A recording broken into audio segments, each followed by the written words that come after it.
Welcome to Zero Experience Required. Today we're making an item that's very hard to get your hands on. A NES Classic.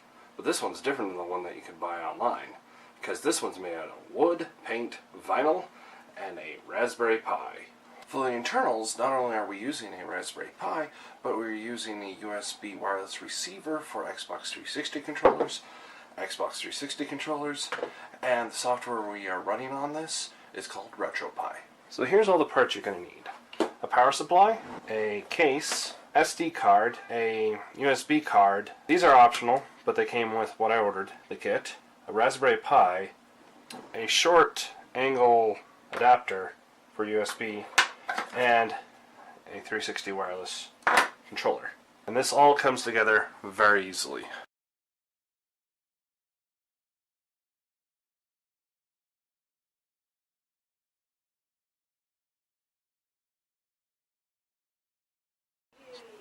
One thing to note is the Raspberry Pi does not have a power button. So the only way to shut it down is via command prompt. So before you plug it in, make sure you have a keyboard so you can tell it to shut off. Okay, to get RetroPie, you go to retropie.org.uk, you hit download, and you download the one for the corresponding Raspberry Pi you have. Then click the official installation guide. In here, they're going to run through all the stuff that you need to do. I'm not going to go into in-depth because this is in-depth and this shows you exactly what you need to do. But basically, once it's done downloading, you have to have two programs installed. You have to have 7-zip, and if you're having Windows, you have to have this Win32 disk imager. Then, you go into your Explorer, you go to where you downloaded your project, and you find the RetroPie GZ, run 7-zip, to extract that. So once that's extracted, you'll want to get the full path to this file and copy it into WinDisk Imager. Make sure to include the actual file name into this path. Then select the device, which is going to be the SD card in the reader that you have. If it doesn't show up, just restart this and then click right. It takes a while. You're done. Now close this program and safely eject the SD card, and you slap it into your Raspberry Pi. Now when you're downloading ROMs, you're going to see some interesting characters at the end. Typically you're going to want to get the, if you live in America and you want the American version, you want the U, which stands for United States, and the exclamation mark, which stands for good dump, verified. And you can navigate to this website, and this will explain everything else. Apparently there are some that have hacks and cheat codes built in.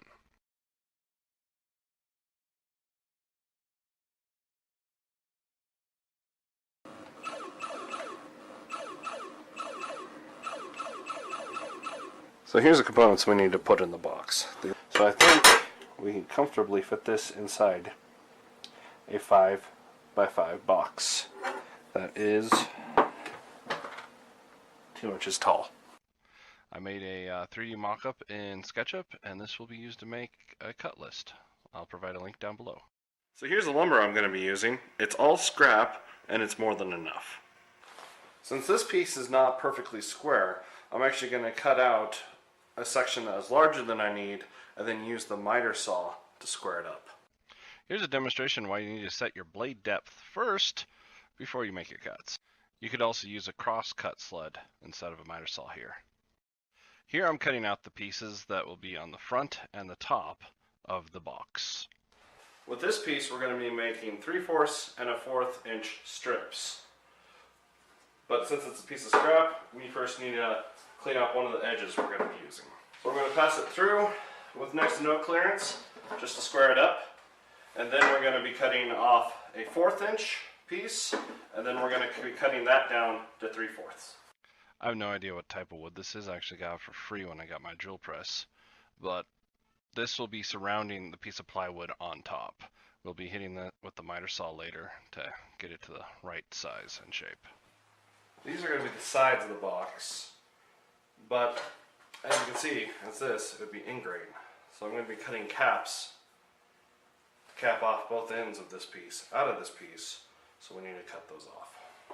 One trick to get precise cutting with a miter saw is to look down the blade and see where it will cut. You can also do test cuts as well. Now the best way to do this cut is to have a table saw. I've not built one yet. So instead I'm going to be using a sacrificial push stick that's going to be cut all the way through, so I don't have pieces kicking back to me. And hopefully it doesn't drop through. We'll see what happens.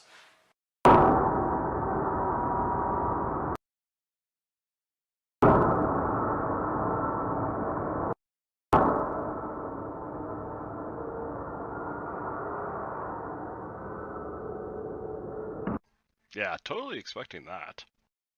I did get 4 of them that I needed, but as you can see, that's not the preferred method. You should really build a table sled. I just didn't have time because this is a present and Christmas is looming.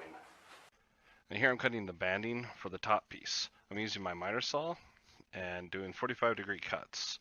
I'm just, instead of having any real technique here, I'm just carefully measuring, doing test cuts to see if they are exactly where I want them, and I got them to line up good enough. Also cut them long because you can just trim a little bit off when it's too long. Now here I'm cutting the edges to length. Because these were misshapen wood, I had to make sure to really know which side I was cutting, but it ended up working pretty well. So here's the final box before gluing. And I'm not going to glue it all at once because there's no way I could clamp it. I'm going to glue this with its banding. I'm going to glue these separately. And then once that's all set, then I will glue everything together.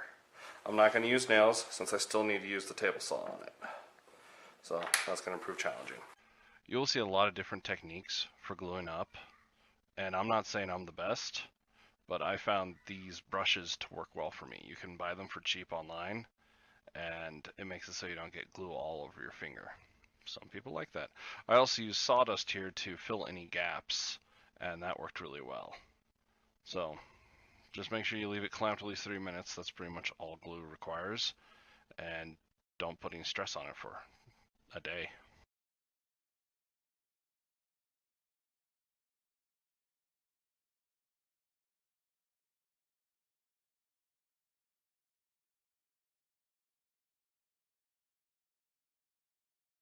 That is a lot of clamping. The glue that I'm using, Type Bond 2, comes off easily with just a wet rag.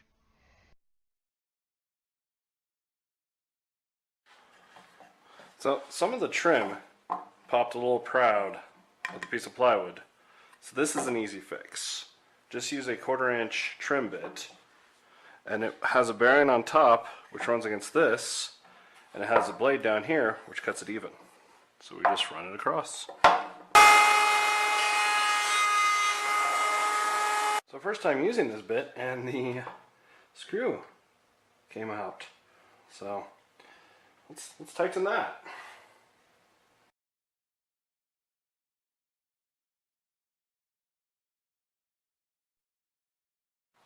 That trim bit did a great job. It's nice and smooth. It actually feels like it was sanded. So now we just need to hit these with the sander to make these nice and smooth. Usually I'd tell you to be careful with the belt sander so you don't deform the wood, but in this case the wood was already deformed and we're cutting a bevel in it anyways. The next step is to give this box a signature NES bevel. So we're going to set the fence and we're going to put the blade at an angle.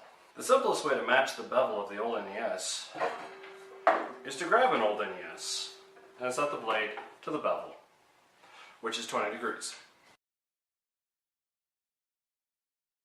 I think we could trim a little more off. That looks a little better. I hit it with my smallest roundover bit just to smooth the edges and make it so they're not sharp. So some of the trim wasn't exactly right, and I could fit my fingernail in some of these gaps. So to fill them, we're going to use wood putty. Since we're painting this, you could pretty much use any filler. I just happen to have wood putty on hand. Basically, you apply it, get in the gap, and wipe the excess away with a wet paper towel. Final sanding with a fine grit, and I put it on top of some gloves to make it so there's a nice cushion between it and the table, so we don't have any chatter or any kind of particulates rubbing roughly against the surface. Not bad for a box made entirely out of scrap wood. In fact, this plywood here had been exposed to the elements for quite some time. Here's my trick of using 4 screws to hold up the project so it won't touch anything when it's drying. I sprayed this project with a Harbor Freight spray I bought for $14 because everything I read said that the best finishes come from spraying. And that's what I did, and it turned out really nice. The primer I bought instructed to sand between each coat and then clear off all dust, which I did with a compressed air. Then you do a second coat. Follow the same instructions of the first coat. To get the colors right, I actually took it in and had them do a color match at the paint store. To color the lower section, I first tape off the top and then use caulk to fill it in, make it so there would be no bleed over. And then I paint it with the darker lower color. Now to do the vinyl, I had to have something to start off, so I grabbed the old NES and slapped it on the scanner and got images to start with. I loaded up the images into my favorite image editor and started resizing them and making a template the size of the entire surface area that would wrap around the NES. And then I started resizing everything to accommodate that size and then started drawing out everything that would need to be cut out on the silhouette. Since the scan text didn't look good from the NES, I needed to download something, and I ended up finding a font called Pretendo, and you'll need that.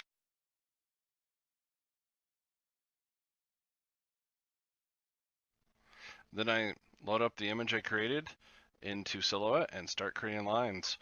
I use the Pretendo font to replace the scanned images and go from there.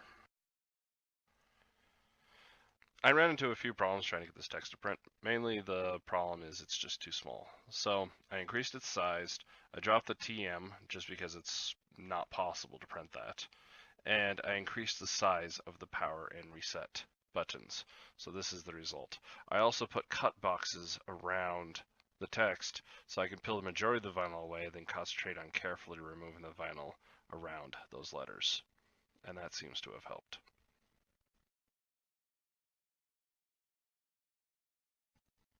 So I've split this into 2 groups using the group and ungroup functionalities down here. So here's my red group and here's my black cut group. So we're going to go into the cut list and do no cut for the red, and then for the black we're going to do cut. It's going to be vinyl, and I have an auto blade. So let's send that to Silhouette. The file for cutting out this vinyl I will provide in a link down below. You'll need the right tools to properly pull vinyl out. It just takes a lot of patience. This transfer paper is a huge pain to get working. The trick I found too late is you need to pull back the transfer paper when you're trying to pull the vinyl off, back completely. It has to be folded over as you're pulling it back, and that'll let it release the vinyl. I don't do that, and as you can see, I have a huge amount of pain from that.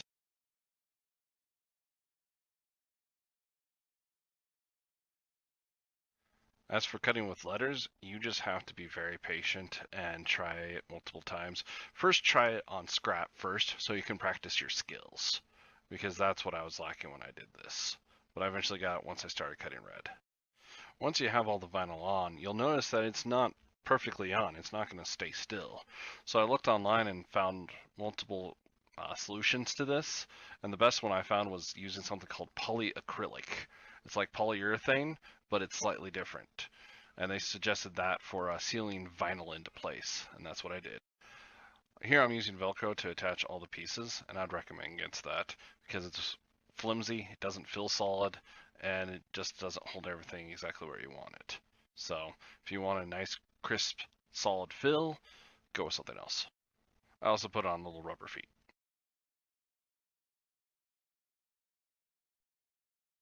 What I failed to mention previously is that the RetroPie software can emulate more than just the NES. It can actually emulate all the way from Atari to PlayStation 1.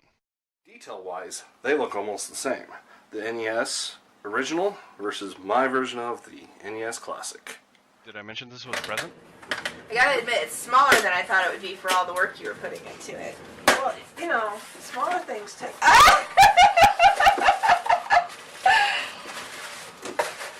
Oh my goodness gracious. And now you can relive the glory days.